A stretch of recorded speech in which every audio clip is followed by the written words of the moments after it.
You know that moment. You're sitting right next to someone you love. Same couch, same room, same night. But somehow it feels like there's a continent between you. They ask, "What's wrong?" And you say, "Nothing." But the air changes anyway. You can feel them getting closer emotionally. You can feel yourself getting farther away. Their face tightens. Your chest tightens. The room goes quiet in that very specific way it does when two people are no longer fighting about the dishes or the text or the tone, and are suddenly standing inside something much deeper neither of you knows how to name. And in your head, it sounds like this. Why do I shut down when I care the most? Why does this feel like pressure? Why can't I just say what I feel? Why do I want love and then flinch when it gets close? Am I broken? Here's the truth nobody says clearly enough. Avoidants do not pull away because they feel nothing. They pull away because they feel too much. And somewhere along the way, their nervous system learned that closeness was not comfort. It was pressure. It was expectation. It was danger. So no, you're not failing at love. And this is not proof you're too much, too cold, or too hard to reach. If you love someone avoidant, you're not crazy for feeling shut out. And if you are the avoidant one, you're not impossible to love. By the end of this video, you're going to understand what an avoidant partner is often feeling beneath the surface, why they go withdrawn when connection matters most, and what actually helps the walls come down instead of getting thicker. Let's get into it. Most couples believe distance means disinterest. But the real truth is, distance is often a protective reflex. That changes everything. Because what looks cold from the outside is often flooded on the inside. What looks like stonewalling is usually someone whose nervous system has been overwhelmed for so long that silence feels safer than honesty. And what looks like they don't care is often they care so much, they don't know how to stay open without feeling swallowed by it. Here's the thing. Your partner's nervous system is reading you before their mind can catch up. That means tone matters before words matter. Pressure lands before logic lands. Criticism, even when it sounds calm, often hits an avoidant partner like rejection. Not because they're weak, not because they're immature, but because attachment wounds do not respond to intention. They respond to threat. Most people think the answer is to try harder. More talks, more pushing, more explaining, more emotional urgency. But here's what nobody explains. When safety leaves a relationship, love doesn't always disappear. Sometimes it just goes underground. And that's why the anxious avoidance cycle is so brutal. One person reaches for connection because distance feels terrifying. The other reaches for distance because too much emotional intensity feels terrifying.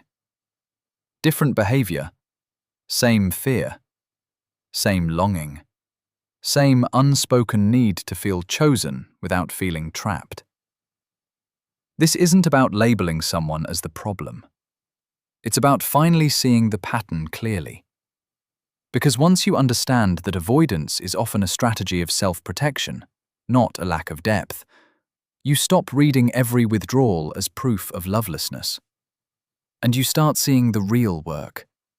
Creating enough emotional safety that honesty becomes possible again. I go quiet when I feel too much. Here's the part no one talks about.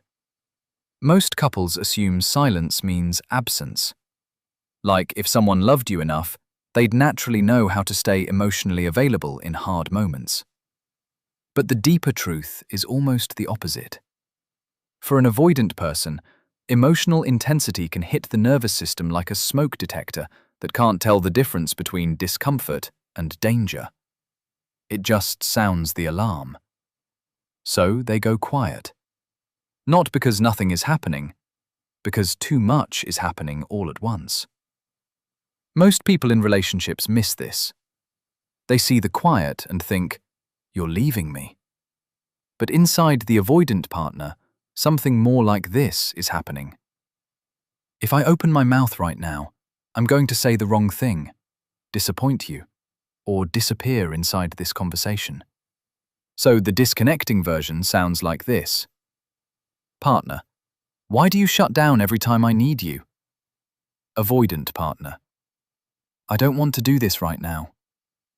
And the connecting version sounds like this. Partner, I can feel you pulling away. Avoidant partner, I am overwhelmed, not uninterested. Give me 10 minutes and I'll come back calmer.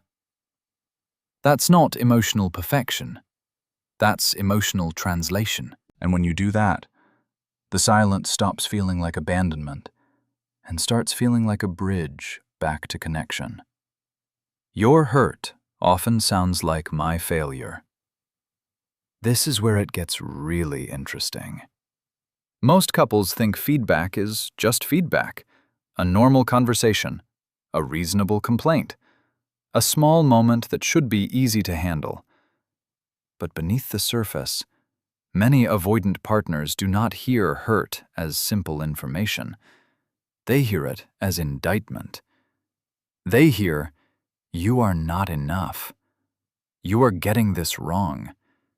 You are now responsible for fixing my pain immediately."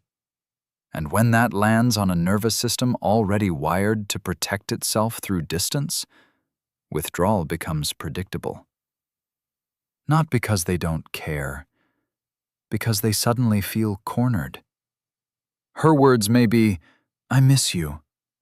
What his brain quietly registers is, "I'm failing you again." His words may be, "You're always upset." What she actually feels is, "There's no safe way to tell you I need you." Most couples stay trapped here for years. One person protests, the other person retreats. One feels abandoned, the other feels attacked. And both of them think the other is the problem. The disconnecting version sounds like this. Partner, I feel alone lately.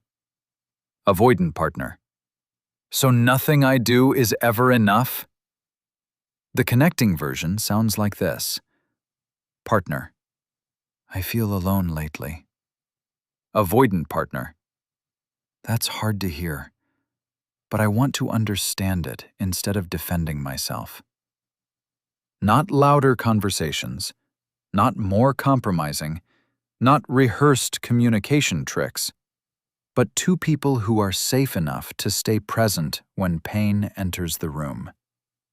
That's the shift that turns a relationship from a courtroom into a place where repair can actually happen. When you chase me, my walls get taller. And this is the one most couples never figure out. Most couples believe more effort always creates more connection. So when one partner gets withdrawn, the other understandably pushes harder. More texts, more questions, more pressure for reassurance, more, "Can we talk right now?" But the real truth is this. For someone with avoidant patterns, pursuit often feels like emotional claustrophobia. Not because closeness is bad, because closeness without breathing room feels like losing yourself. That is the wound. An avoidant person often learned early that being needed came with being consumed. That love had hooks in it. That closeness cost autonomy. So when you chase, even lovingly, their system doesn't read, "I want to know you." It reads, "There is no door out." And honestly, that's why so many couples drift into painful cycles without understanding them. One partner is trying to create connection. The other is trying to create safety. Both think they are fighting for survival. The disconnecting version sounds like this. Partner: "Why aren't you answering? We need to fix this now." Avoidant partner: "I can't do this. I'm done." The connecting version sounds like this. Partner: "I want to stay connected, and I also want to give this room to breathe. Let's come back at 8. Avoidant partner: "Thank you. I can actually come back when I don't feel trapped." Not chasing, not disappearing, not pretending you don't need anything, but connection with space inside it. And when you do that, the walls between you stop hardening and start remembering they don't have to exist. I learned to need less, not feel less. But here's what nobody explains.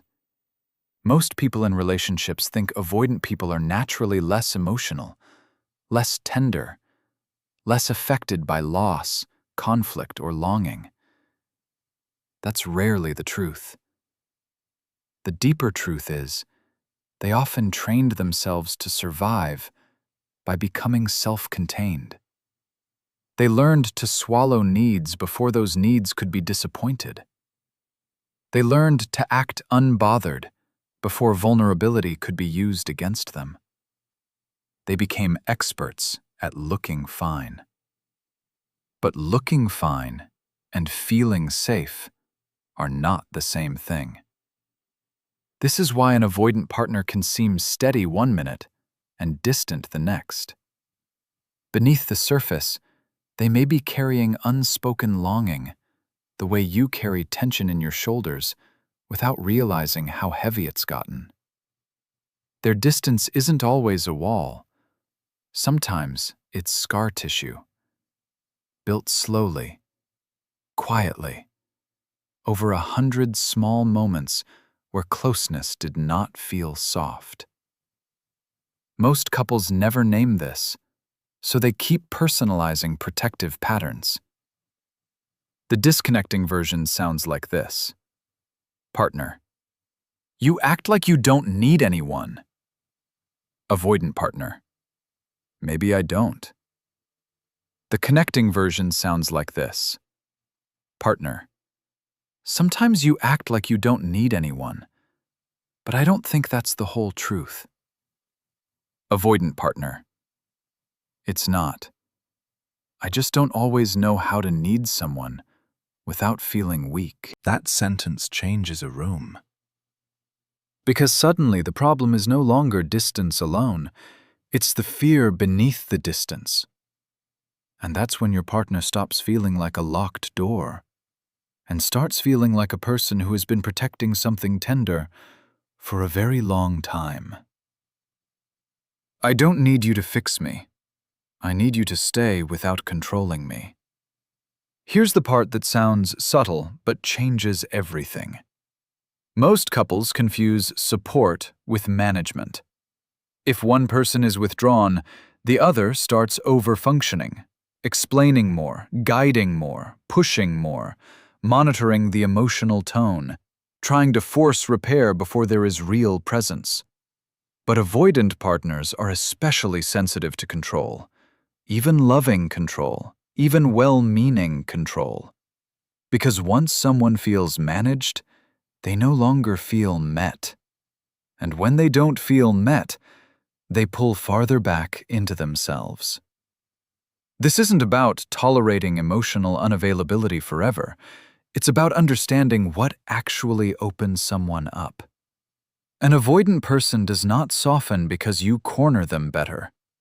They soften when your presence says, "I am here with you, and I am not here to overpower you."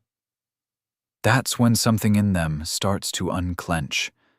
That's when the inner voice shifts from, I have to protect myself, to, maybe I can risk being real here. The disconnecting version sounds like this. Tell me what you're feeling, right now. Stop shutting down. I said I'm fine. The connecting version sounds like this. I'm here. I'm not going to force this out of you, but I do want the real version when you're ready. That actually makes it easier to tell you. This isn't a communication hack. This is what emotional maturity looks like. And when you practice that, your relationship stops feeling like a tug of war and starts feeling like a place where both people can breathe and still stay connected. I open faster to warmth than to pressure. And here's what changes everything. Most couples focus on the content of the conversation, the exact wording, the issue itself, the timeline, the logic, the evidence. But the nervous system is listening to tone first. That means you can say something completely reasonable in a way that still lands like threat. You can be technically calm but emotionally sharp. You can be polite but punishing, and an avoidant partner will feel that before they process a single sentence. This is why warmth matters. Not fake softness, real softness. Not passive communication, safe communication. Because warmth tells the body, you do not have to armor up for this. And man, that matters more than most people realize. The disconnecting version sounds like this. Partner, I'm not even mad. I just think it's interesting how you always disappear when things get real. Avoidant partner, wow, okay. The connecting version sounds like this. Partner, I want to talk about something important, and I want to do it in a way that keeps us on the same side.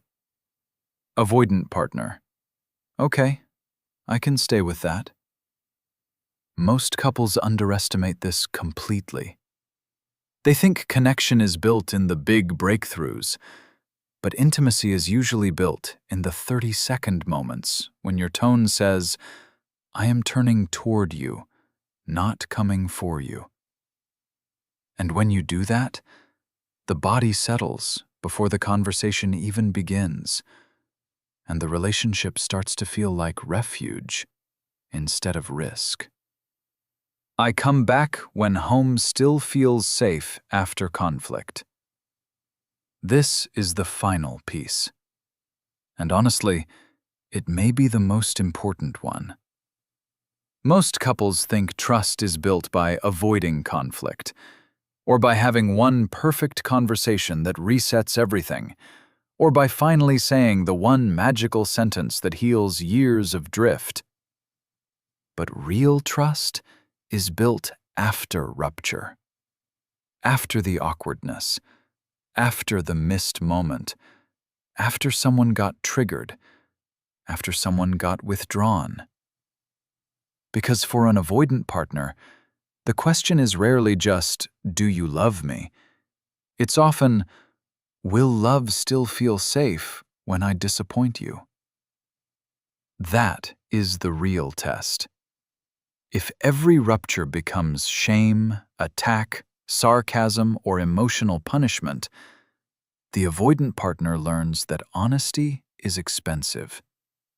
So they hide more. They numb more. They go farther underground. But if conflict is followed by grounded repair, accountability, and presence, something new begins to form.